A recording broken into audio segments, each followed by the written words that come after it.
मेरे शौहर ने मुझे, शादी ने मुझे अपने बेटे के ही नजरों में मुजरिम बना।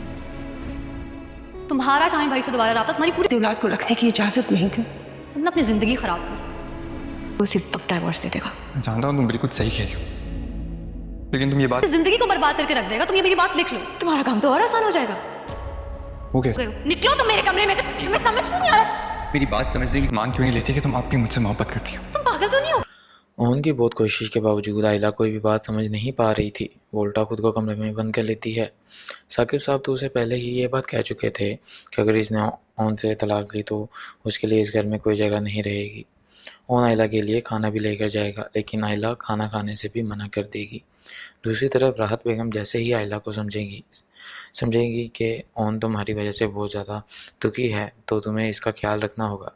ये सारी बात ओन सुन लेगा अपनी माँ के मुंह से।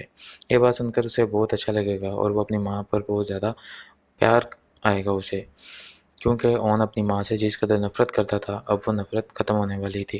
दूसरी तरफ जोया को भी इस बात का पता चल जाएगा कि अगर इस बार भी आइला ने एहतशाम की वजह से कुछ भी किया तो उसे बहुत नुकसान उठाना पड़ेगा।